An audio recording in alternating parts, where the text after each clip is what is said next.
Dans cette vidéo, je t'explique quelles sont les 2 erreurs à absolument éviter pour réussir ton projet. Avant ça, si tu n'es pas encore abonné à ma chaîne, je t'invite à t'abonner dès maintenant pour suivre tous mes conseils. Lorsqu'on lance un projet, on a tous à peu près la même logique. On veut vraiment que ça soit parfait. On y met notre cœur, notre énergie et on veut que tout soit parfait. Le problème, c'est qu'en cherchant la perfection, on s'expose à 2 grosses erreurs. Elles sont liées, elles se ressemblent, mais elles ne sont pas exactement pareilles. La première erreur, ça va être d'attendre le moment parfait, le moment idéal. On va se dire, voilà, je commencerai quand j'aurai fini ceci ou cela, par exemple quand j'ai fini mon déménagement.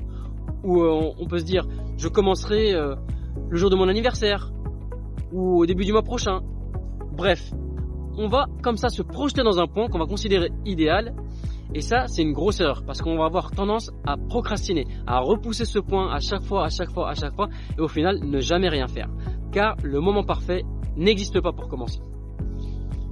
Ensuite, la deuxième erreur, ça se ressemble un petit peu dans la logique, c'est que lorsqu'on va vouloir vendre un produit ou un service, on voudra que tout soit parfait.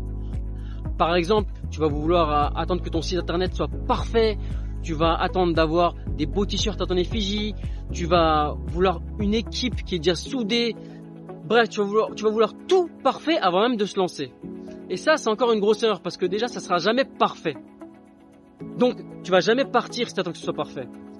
Et il est plus intéressant de commencer de manière imparfaite pour ensuite progresser et s'améliorer au fur et à mesure. La meilleure des logiques, c'est celle-ci. Car, encore une fois, si tu veux te lancer de manière parfaite, eh bien, tu as de grandes chances de ne jamais te lancer. Voilà pour ces 2 erreurs. Je répète, la première erreur, c'est attendre le moment parfait pour commencer. Et la deuxième erreur, c'est attendre que tous les paramètres, que ton produit ou tes services soient parfaits avant de les proposer. J'espère que cette vidéo t'a plu. Si c'est le cas, mets un like. Abonne-toi si ce n'est pas encore fait. Dis en commentaire ce que tu en penses ou pose-moi des questions si tu en as. Et je te dis à très bientôt pour la prochaine vidéo.